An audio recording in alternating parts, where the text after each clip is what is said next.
Hello, welcome back to my YouTube channel. This is Wanjiru Gishangi. I hope you've enjoyed the other videos from previous topics.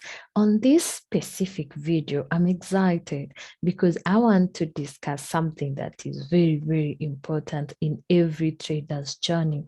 This is the demand and supply. Okay, in this video, I'll talk about two issues. One, there will be the demand and supply, then there will be the inefficiency. Now, inefficiency is the same as the void or the imbalance. But what I'm really, really excited to talk about is the demand and supply. Now, from an economic perspective, what is demand and what is supply? Now, demand and supply curve, what I'm showing here, is basically a comparison of price against quantity. This is the number or amount of items sold compared to the price they are sold at. Okay, now that's on the economic side, where we say if the demand is high, the price is also high. If the supply is high, then the price is lower. Now, that is the economic perspective. In Forex, what does demand and supply imply? Now, in this case, this is the buying and the selling side, where the demand will basically be showing the buying zones. Okay, the demand zones will be showing the buying zones, while the supply zones will be showing the selling zones. Okay, that's in Forex. The price at which the demand and supply are equal, in Forex, we call it the equilibrium price. All right, this is where not the buyers or the sellers have an advantage. They are all equal. So basically, I'm excited about this topic because this will really help you to move a step further, especially if you want to trade the smart money or what we call the institutional trading. Before we move on, I really hope that you've watched the previous video on market structure, because the demand and supply is a build on. Okay, we're building on from the knowledge on market structure. And remember, after market structure, before you even get to know the market structure or the next market structure, you need to know the reversal patterns. How will you know that we are done with this cycle and we're moving to the next cycle? So it's important that you also watch the institutional reversal pattern. So those are previous videos that I've done on the channel.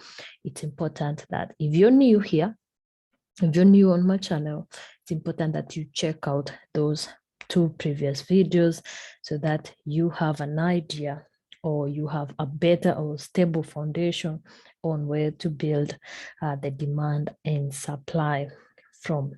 So let's go to the theory part before we get to checking on the chart. So basically, demand and supply zones, these are points of institutional orders, meaning where the market makers or market movers or volume or liquidity providers are taking their orders. That's very, very important for you to grasp. Why? Because if you want to be an institutional trader or a smart money trader, you really need to know where the banks are investing at. Where will they be hitting at so that you join with them? Remember, this is a willing buyer, willing seller kind of field. But as much as it's a willing buyer, willing seller, you really do not want to trade against the market movers or against the institutions. So once you understand their zones, or once you understand where they'll be investing from, now your risk gets lower. Okay, so you get to do lower risk trades. The buying zone is what is known as a demand zone, while the selling zones are the supply zones. You're going to see that more when we get to the charts. Now, there are two types of zones. And when we say about types of zones, this is basically how they are formed. Okay, I want to be very clear. The types of zone is basically how they are formed. Okay, it's either formed from a pivot zone. The people who do institutional trading, this is the same as the blocks. Okay, what you call the buying blocks, the selling blocks.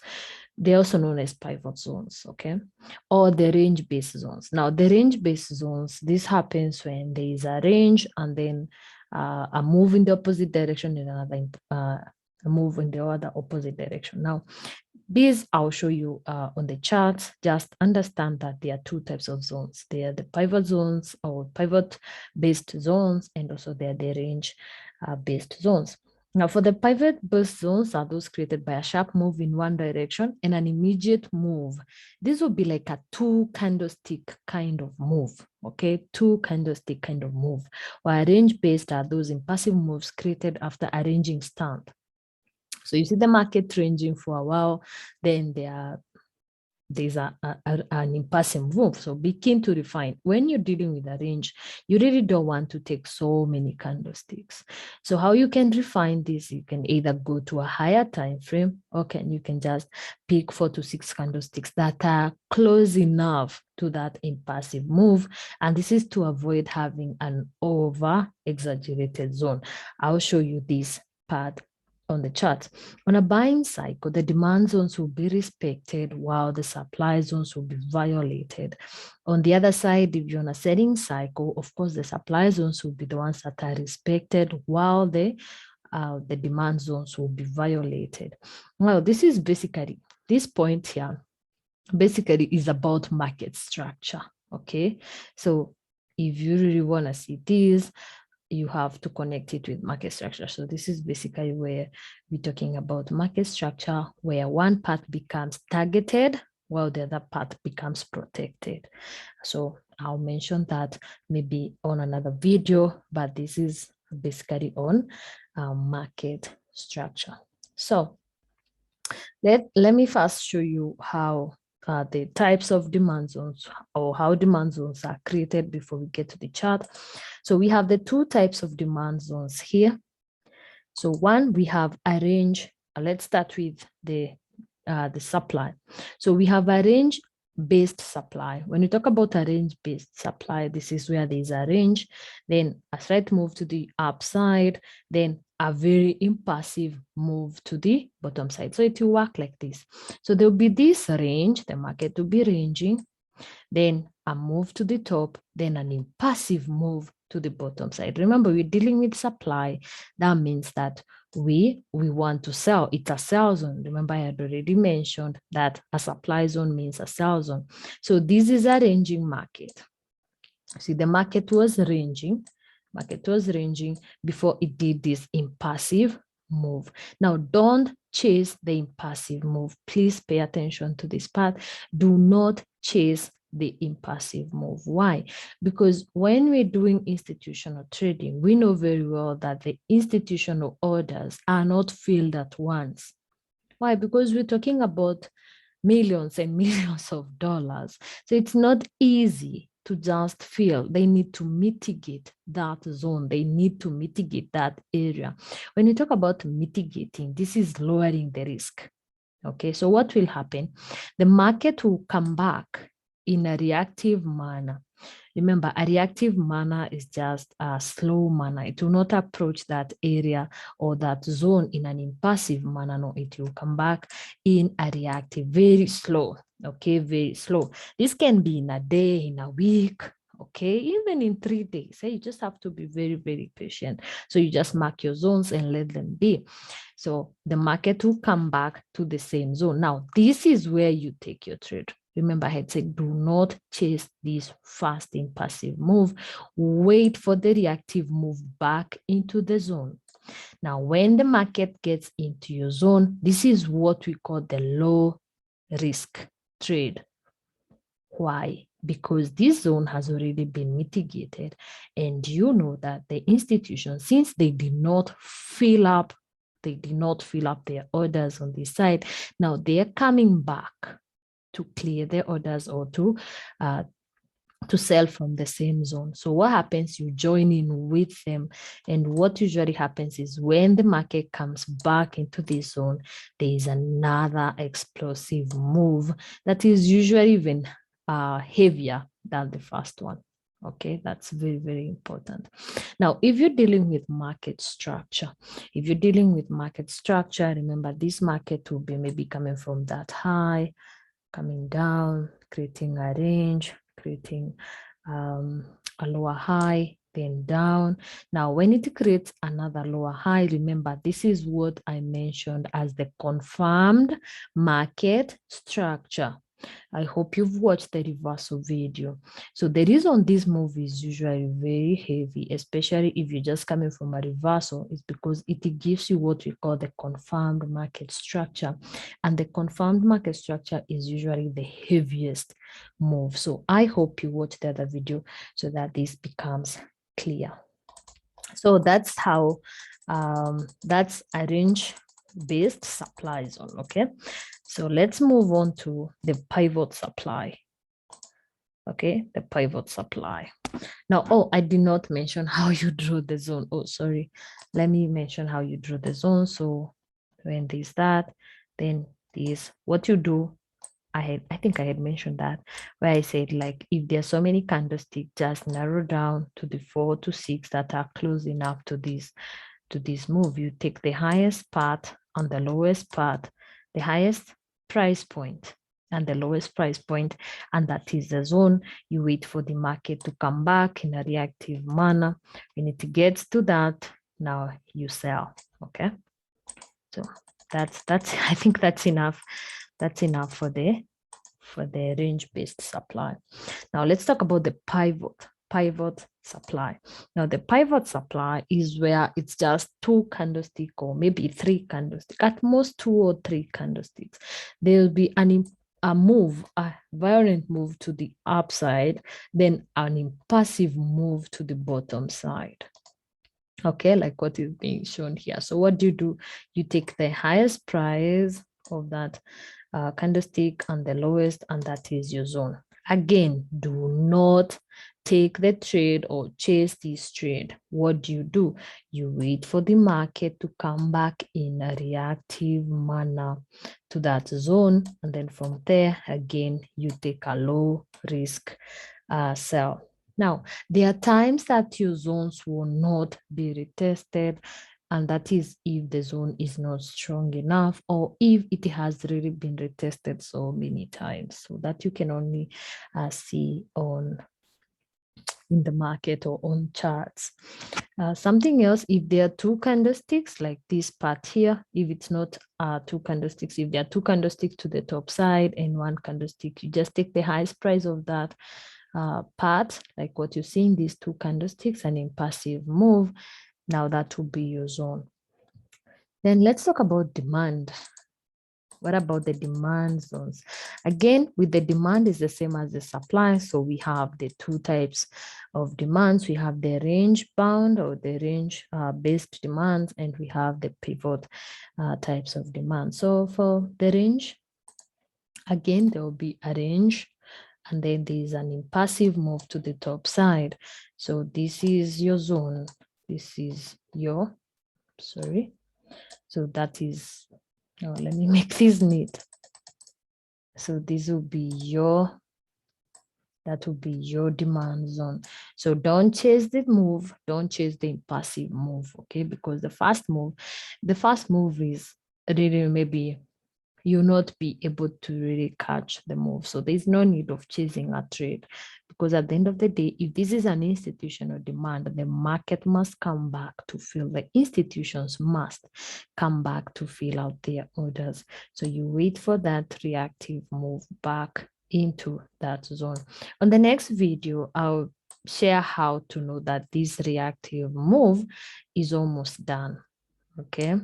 Because there are ways to tell if this reactive move is done or not. This is by just getting to know the types of structure. So that will be on the next video, where we talk about the types of structures inside a reactive move when it's coming back to a zone. But for now, let's just settle with the market reactively coming back into the zone, filling up new institutional orders, and the market pushing violently up.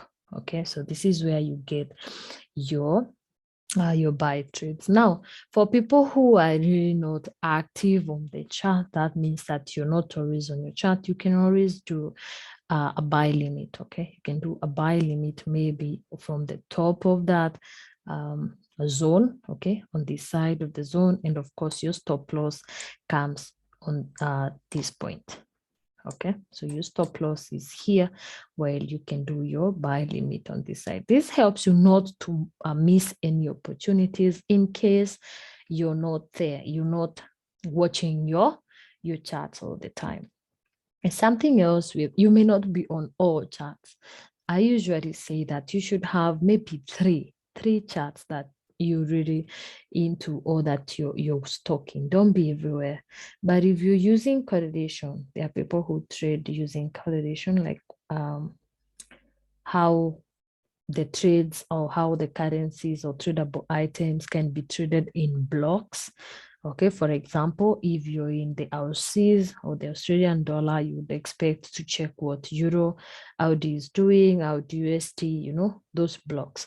But if you're there, that means that you'll not be able to watch all of them at the same time. So you can just do your analysis and do your limits, either the buy limits or sell limits on the zones. Now, I'm talking about limits, not buy orders. Okay, limits are safer just in case your zone is broken. You don't want your trade to be activated, because if you do a buy stop, it can be activated, then your zone is violated. That means you'll be losing money.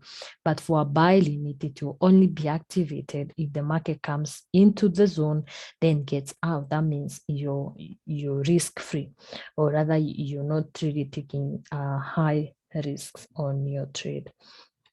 That is the range based demand. Let's talk about the next one, which is basically the pivot based. So pivot based, again, you will have a sharp move to the bottom side, then a sharp only passive move to the top side. This can be given by one candlestick or two. Again, for heaven's sake, do not chase this trade. Wait for the market to come back into that zone.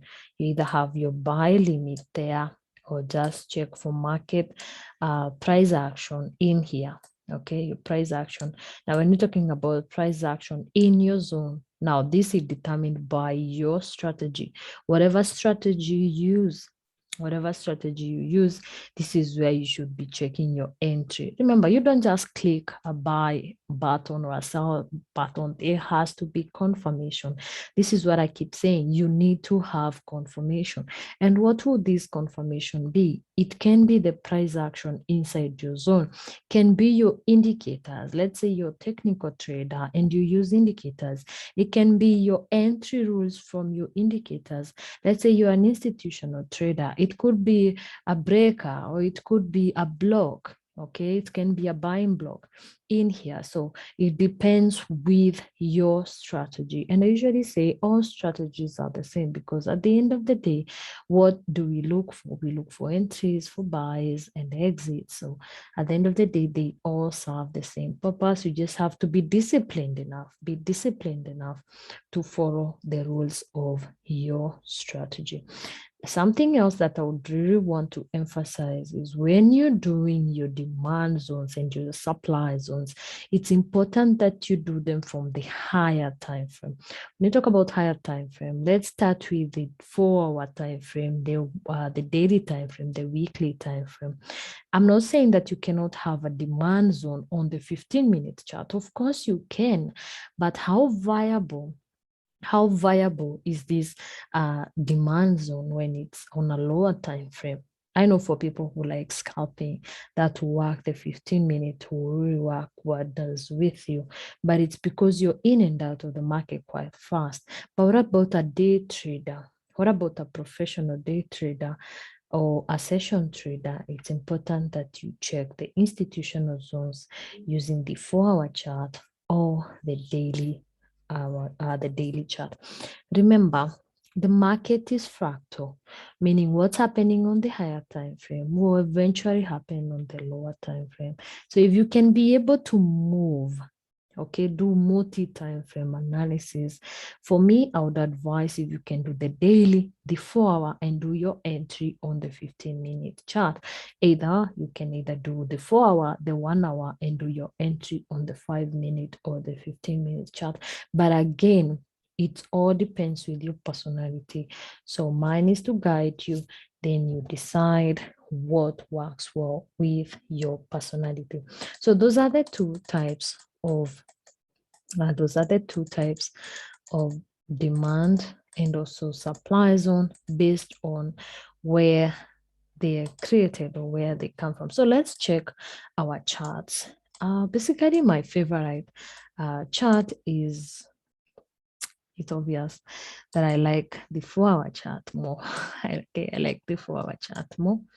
So, and these supply and demand areas, they can be seen on any tradable item. Doesn't necessarily have to be a currency. It can also be an exotic, like this is the peso, okay? Can be also the metal. It's okay. You can just find them from any of your of the tradable items that you like. Okay, so this is peso. Basically, it's usually my favorite dollar tradable item. The first thing you want to do with your charts, whether you're on the 4-hour or you're on the daily, whichever one that works best for you, you really just want to be to know the market structure. You want to know, are we on a buying cycle? Are we on a selling cycle? Now let's start with the demand zones. Okay, demand zones. So demand zones, we say that they are basically points of buying, the buying points that are institutional. We say there are two types. We have the pivot based ones and we have the range based one. So let's go on and mark. So check this part here. We have these very huge, we can just call it an impassive move, even though it has so many candlesticks in here. These are 4-hour candlestick, but you can see it's basically just buying and nothing else. So this means that this is institutionally sponsored. But before this move happened, look at what had happened in this area. There was a range. Can you see that part? This is a range. There were many candlesticks. And what were these candlesticks doing? They were up, down, up, down, you know, it's wavy, wavy. So this is a range. Now, from this is where you get the range-based demand. So basically, that's a demand zone. Okay, it's a point from which the market is buying. So if you want to refine it, you can just move it to these 2 to 4 candlesticks, or you can just basically take the highest, which is this red candlestick, and there you have a demand zone. Now, since it's an institutional demand zone, what do you expect will happen later on? You expect the market to come back. See, the market is not coming back impassively. This is what I mean. It's not coming back in a very, very straight or very impassive manner. No, it's coming back in a reactive manner, creating other minor structure. Okay, you can see this is a lower low, a lower high, a lower low, a lower high. Okay, it's creating another microstructure while we already have another structure or the major structure. But this is something that we'll discuss on another video. But what I want you to see is that the market comes back into that zone and wicks it out. So if you had a buy limit from here, then you're good to go and the market pushes higher. Now, before it even pushes higher, you see this move here. This is also very, very like it's institutional, it's sponsored. Okay, you see it's only one participant. Where did it come from? Another range here.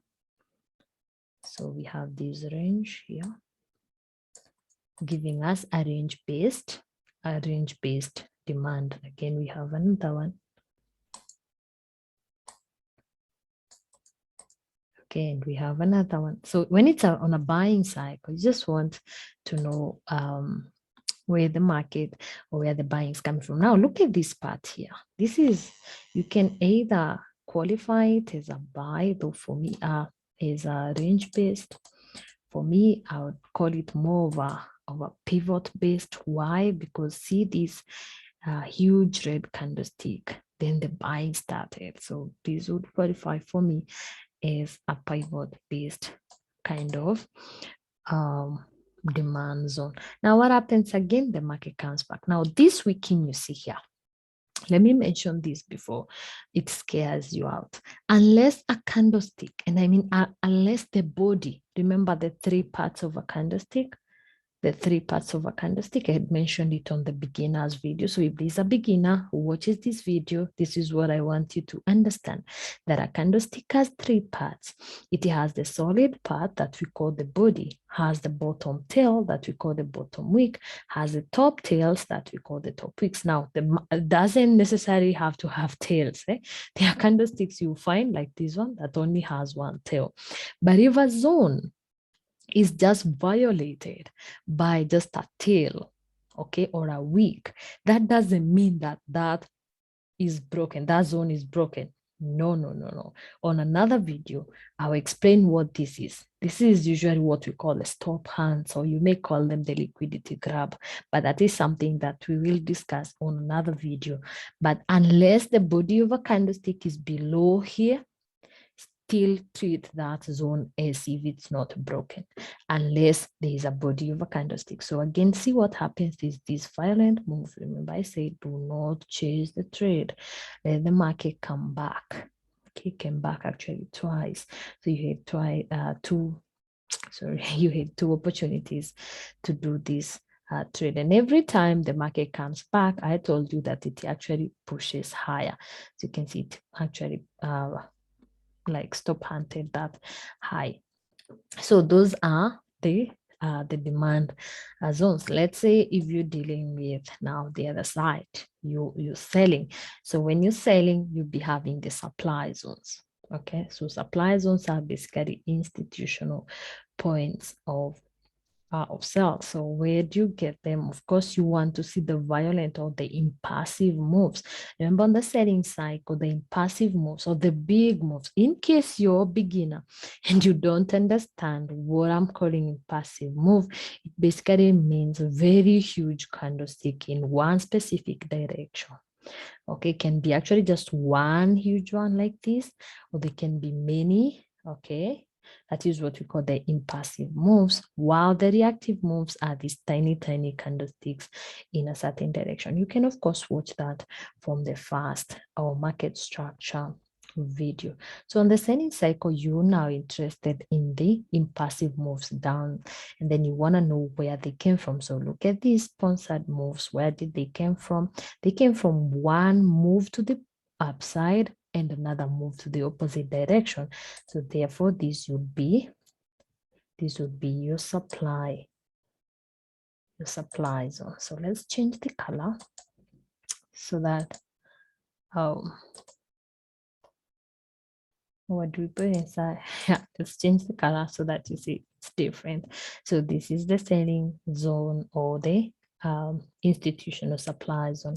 Then we have this other move here. So of course, you'll mark that. Again, this move. So this kind seems like on this one here, we're just getting the pivot point, the pivot types of supply, where it's just one candlestick to the buy side and a violent move to the opposite side. Now, some others will not be retested immediately, while others will be retested. Like, check this out. When the market came back, if you had a selling order, then you can just sell to the side. Now, also here, check this part here, this move. We may have forgotten to mark this, so we have that supply zone. And what happens when the market comes back? When the market comes back, of course, remember what I said about wicking. So we have this, it reacts and then comes back, then reacts major. Especially when these change from one structure to then from this part here, you see this another zone.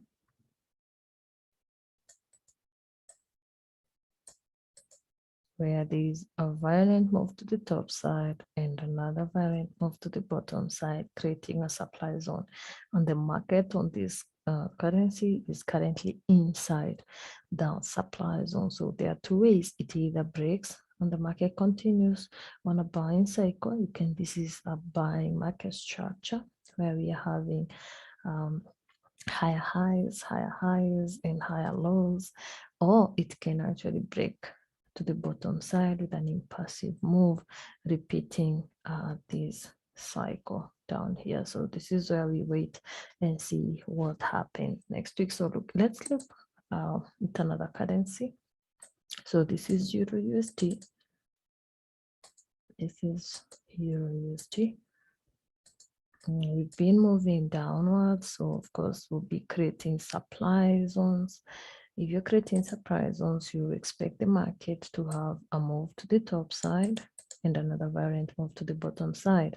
So this is a pivot-based supply zone, okay, where we have this buying candlestick, then a variant move to the bottom side. Move on. Now, as I'm drawing this, there's also one thing that I want to make clear. Not all zones will be revisited, okay, or retested. So just draw them. Familiarize yourself with drawing your zones. That's very important. Just familiarize yourself with drawing your zones. And when they are retested, that is when you take a risk-free trade. So we have so many on this currency. It's super obvious. And this is why I usually say, if you're a beginner, or if you're struggling in your trading, just make Euro USD your friend, because it usually just gives very obvious moves, okay? So if you can master this currency, and given that it's an inverse of the dollar, it means that you get to master so many dollar-related currencies by just mastering this one specific currency. So these are your surprise ones. Here we have a pivot-based one, pivot-based one, pivot-based one, and a range-based one that has been retested or was retested at the end of the week, giving us the close of the week price. So we expect the market to either give us another surprise on and continue downward, or maybe do a reversal pattern. See, this trade or this currency has basically been on bearish for most of this quarter. Now on the buy side, now you'll be expected to look for the violent move to the top side, and you just mark where they are coming from. So for this institutional move, it's basically coming from this part here. So this is a pivot based kind of move. So let's change the color in there. So we have that demand zone. We also have another demand zone. We also have this one here. This can qualify as a range based because of this range, but if you refine it, you can just take it from there. We have this one. So basically what I'm doing, I'm just showing you how to mark your demand zones, okay, your demand zones. And if they are not, no, let's rectify this one. This one should be coming from here. Yeah. So this is just a tested one. Okay, it's been retested.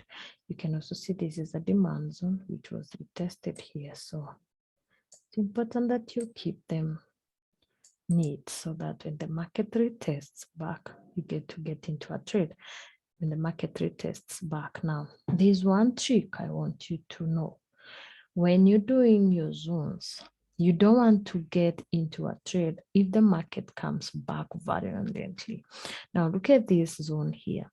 Even though there was this impassive sell, look at this part here, it decided to slow down. Okay, it slowed down. When you want to take a retest, if you want to take a retest of the zone, make sure that you're taking the retest trade when the zones have a reactive move into the zone. But don't just take the trade when it's just one violent candlestick. Usually, most of the time, it fails. So with that, you're able to draw your zones, the two types of zones. Therefore, you know what kind of trades to take. So I hope that is clear by now, how to do your demand zones and how to do your supply zones. Now, for those people who are trading blocks, or for those people who are trading what do you call them? The order blocks, the buying blocks, the selling blocks. These are the same point. So these are the same things. All you need to do when you're doing your blocks, you just want to pick one that has broken structure. That's very, very important. That's very important. For a zone to qualify to be a zone or a buying block, if it's a demand zone, of course, it's a buying block, or a pivot. Okay, you may call it a pivot zone, a demand zone, or even a buying block. You just want to be keen that you want to take one that has broken previous structure with a very impulsive move. Okay, so this was the previous high. It's been broken to the top side with a very violent move. Then there's this high that was broken by a very huge candlestick. There's this. Okay, you want to take it from when it has done break of market structure.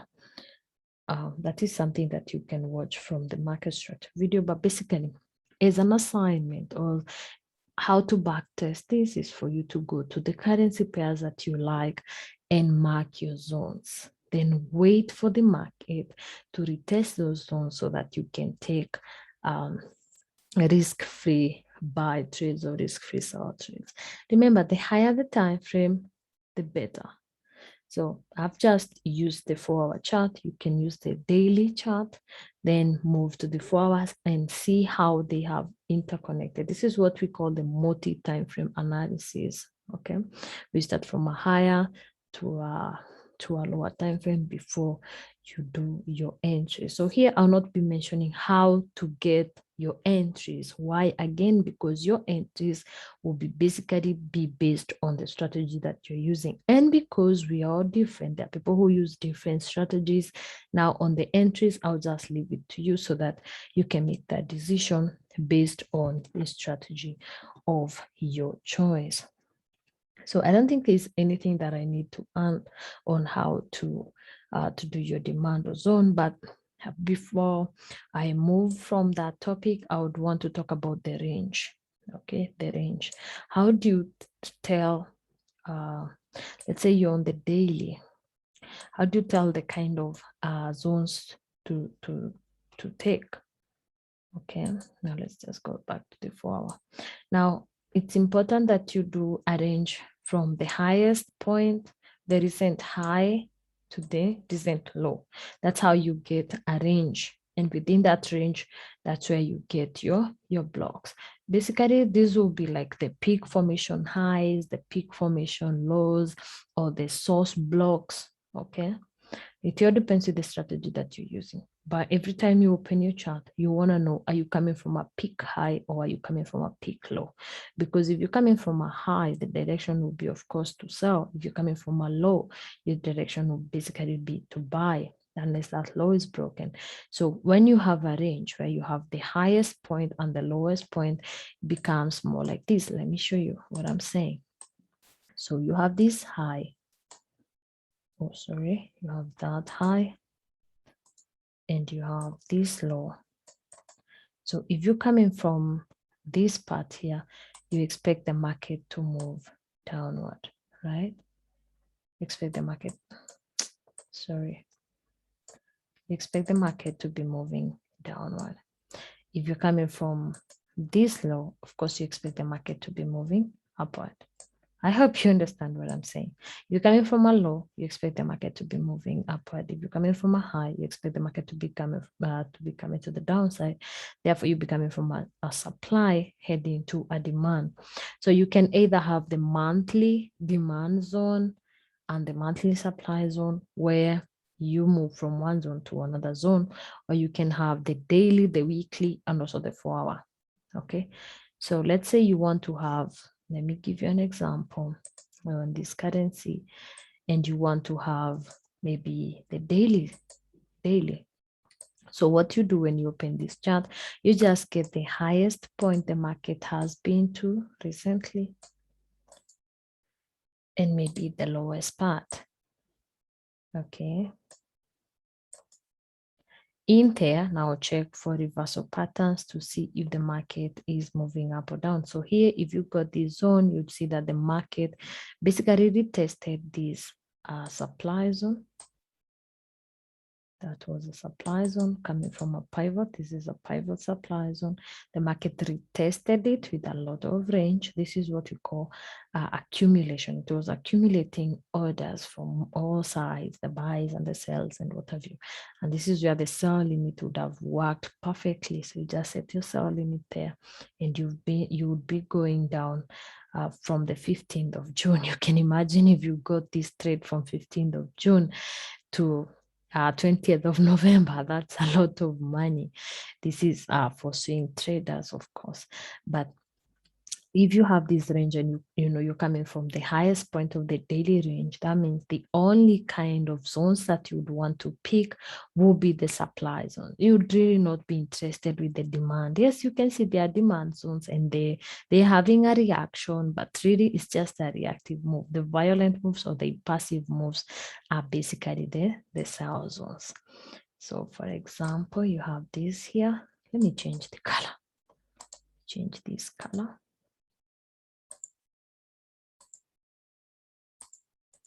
So you see we have these supply zone, the market comes back to retest it. If you have your sell limit, you get the money from there. The market comes back, creates, we have this here, also it's a supply zone. Remember I said if it's just wicked, it doesn't mean that it's broken unless there's a candlestick.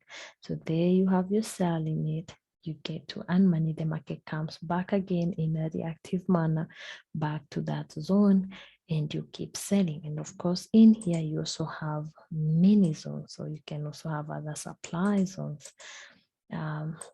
This is a period of, I don't know, from June to November. Those are really many months. So 3 or 4 months. So we've been moving downward. So all you need to do is to have your supply zones, wait for them to be retested.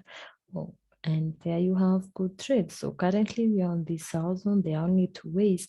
It either gets broken by a candlestick, gives us a reversal pattern, and then we are off. You need to check the reversal pattern video so that you can know if we are changing or we're going to continue downward. But basically, this is what we call a range. So if you're a swing trader, you can be trading from one zone or one zone, if it's a supply zone, to a demand zone, and of course the opposite. So that is enough. That is enough information for the demand and supply zone. So go to your charts. Start from the weekly range. Find the zones that you want to mark, either from the highest point on your week. Remember, it has to be the most recent, okay? Don't do from last year or something. So go to the weekly, do the highest point and the lowest point. Check if the market is coming from the low to the high. So you'll be coming from a demand to a supply, or from a supply to a zone. Then go to your daily, do the same thing. Go to your 4-hour, do the same thing. And now on your 15-minute, 5-minute, or 1-minute chart, look for your entries once your zones have been retested. So that's it. So let's move to the next part. I think I've really overemphasized on the demands. Why? Because that is how you get to trade super low risk. So let's move to the next part where we talk about liquidity void. Now, liquidity void is basically the imbalance, the inefficiencies, the fair value gap. You can call them all names. But what is this? This occurs when only one participant is pushing the market, either buyers or sellers. Now, do not confuse the imbalance with the zones that we've been discussing. And that is why I wanted to connect the two in one video so that you get to understand. Now, for the imbalance, there will be no wicks on that candlestick on either side. Okay, or basically maybe on the current price, it will just be a candlestick, and to the right side, it's totally void. There is nothing to the right side. Either to the top side or the bottom side, the wicks are not on that body. Therefore, there's just a body of a candlestick. Okay, that is very important to understand. So it's characterized by really huge candlesticks with no wicks or very small ones. So you can get one that has 1 wick maybe, or two, but tiny ones compared to the size of the body. Now, liquidity void is totally different from liquidity grab. Remember, I said that liquidity grab is basically stop hands. That's where maybe a zone is weak, okay? The weakening of a zone, the weakening of a previous day high, the weakening of a monthly high, previous month high, previous week high. This is just activating the buy stops and the sell stops and stop losses and everything else. So that I'll talk about the liquidity grab in another video, but the void, the liquidity void, is not to be mistaken by the liquidity grab. Those are two totally different concepts. Then we have the candlesticks could be from a pivot zone or ridge-based zones. Again, now this imbalance can also happen within a zone or after a zone. Something that I want you to really note because it's important. If a zone is created and after the zone you get a liquidity void, that shows the strength. There's a lot of strength and it gives you a high probability zone that has high probability of being retested. So when you're looking for zones that will be retested or the probability are very high to be retested, you really want to look for zones that also have an imbalance. It may not work all the time, or rather you may not get a zone with an imbalance, but if it does, then you're sure that you've hit a gold mine. Okay, that's a good secret to always have. So make notes on that. Then we have the candles. Most of the times these moves will be corrected. When we talk about corrected, it means that there will be a reactive move back to that imbalance just to make sure that the orders are filled or that gap is filled. Something else, when we talk about imbalance, it could be that big candlestick, and it could be just a gap that you can see. You see where one candlestick is quite high, then there's a space in between before the next candlestick. That is also an imbalance, or what we call the market gap. Again, do not chase the huge move. This is the same as the zones. Don't chase the huge moves. Wait patiently for the correction and ride it risk-free. For those people who are risk-averse like myself, people who are really attached, I'm not talking about emotional trading. No, I'm saying you're attached to your money. And of course, money is sensitive, so everybody has an attachment. But those people who really risk averse, you really don't want to get a trade that gives you some blood pressure, then it's important that you sit on those hands, retry, and wait for the correction to happen because you'll be sure of a risk-free trade. Now, again, for emphasis purposes, liquidity grab is the same as top hands and not a liquidity void. This is where the opposite side orders are activated and stop losses hit by market movers before shifting the markets to the opposite direction. I've already promised that I'll do a video on the liquidity grab, types of liquidity grabs, and where they usually occur. But on this one, we'll just focus on liquidity void, imbalance, inefficiency, or what we call the fair value gap. So let's go to a chart and check what we call the liquidity void. So liquidity void, just like a, let me show you this. You see this big candlestick here? Let me first delete this. See this huge candlestick here? Even though it's a zone, you see it's coming from it's a pivot supply zone, but look at this part here. Between this week and this week, what's happening here? Can you see that? Between this week and this week, there's this body of a candlestick. This is what we call imbalance, where only sellers are present. No, it's not even wicked on either side. It's just the body. This is imbalance. And what happens? The market has to trade back into that imbalance. So don't chase this. Wait for the market to come back to fill that. Okay, to fill that, and then take the market or take the trade from there.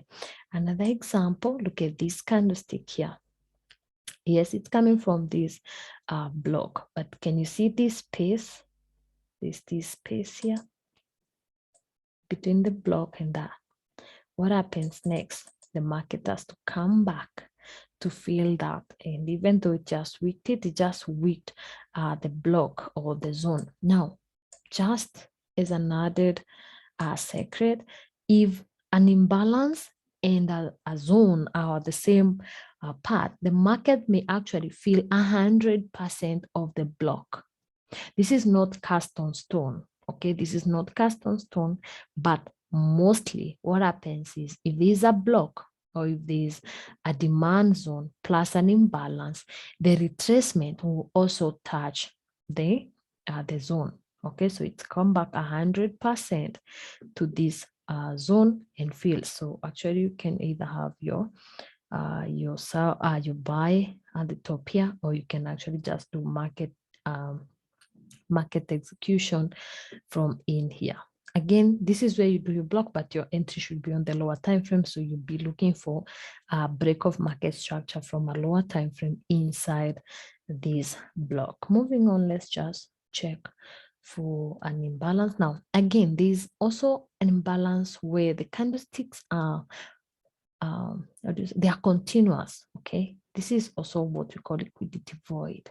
You see this, and you can actually just pick the whole area there. And what happens? The market has to come back and correct. So it's not just one candlestick with a body, but also this continuous candlestick from one direction. They are back to back, all filled up. It's also a liquidity void. So that is something that you need to pay attention to. Again, this is not special to currencies only. Mind you, it's not special to currencies only. This is gold, and you can see it. The same concept happening here. So we have this void here. And what has been happening, this has been a very strong void. You can see how many orders have been coming from this inefficiency. So it's actually, it happens to all tradable items. It's not special to currencies only. And of course, check this out. Even though it was just retested with just a week, it's still there. See, it was weak and there's some reaction. But again, when you do not counter trade until you have the confidence for that, make sure that you check the market structure so that you only trade in line with the market structure. What I mean by that is if you're on a selling cycle now, deal with the supply zones. If you're on a buying cycle, deal with the buying cycle. But for professional traders or for traders who've been around for a while, of course, you can counter trade. But that is not something that I usually advise people who have just started out or working on their confidence. Look at this beautiful, beautiful liquidity void here. Even though it was retested a little bit, just weak, look at what happened later on. The market came back and just gave you some beautiful, beautiful moves. So that's how you do your liquidity. Now, secret number 3, I've already given you 2 secrets already. Now I want to give you the third one. Always trade the imbalance in the direction of the candlestick that created it. I hope that is clear. Always trade the imbalance in the direction of the candlestick that created it. What I mean is, if this was a selling candlestick, when the imbalance is filled, it doesn't matter if they come back here and give you a W or whatever they give you, first leg, a second leg. No, that is a trap. Wait for the market to give you the same direction of this candlestick, okay? So don't take these as any patterns or candlestick patterns or I don't know, dodges and what have you. Do not fall trap. Do not be trapped. Do not be trapped. Trade with the same direction. So look for selling opportunities.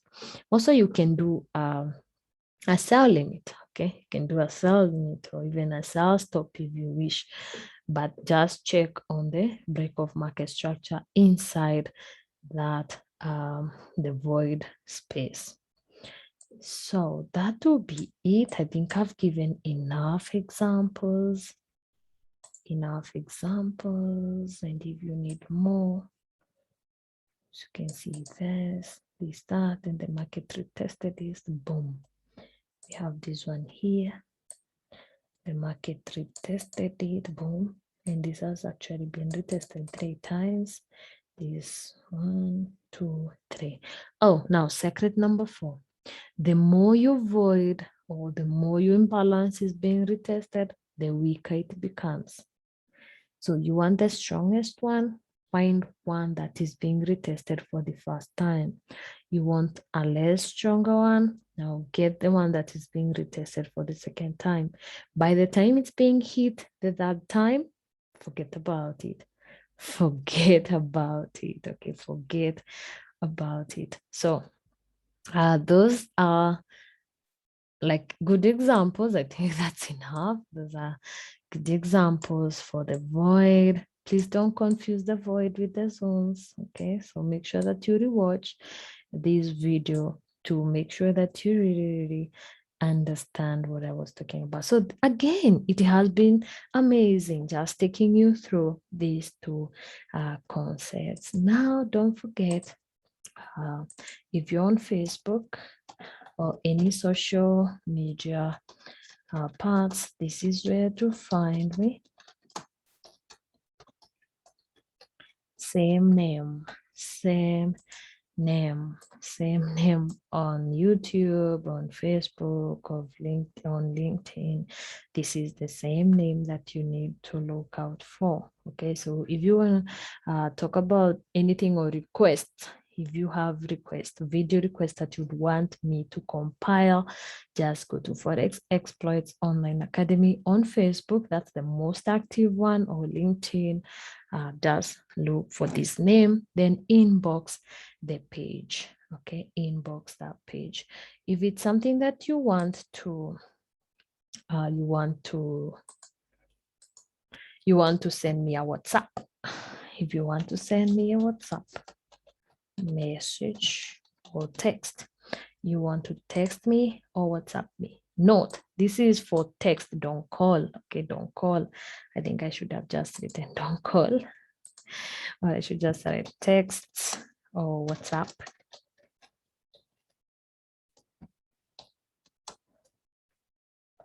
So you can send me a text or WhatsApp on this number. Please don't call. You're sending a text or WhatsApp on this number if you have any questions. If you want to see more of my live videos or live sessions, you find me on Forex Exploits Online Academy on Facebook. That's where I do the live videos. And of course, I'll be doing a live video tomorrow. So you're most welcome. Otherwise, it's been a pleasure being here with you doing this concept and actually just sharing my knowledge. So thank you so much. If you've just joined in, or if you've just bumped onto my channel, don't forget, subscribe. I want to see more of you.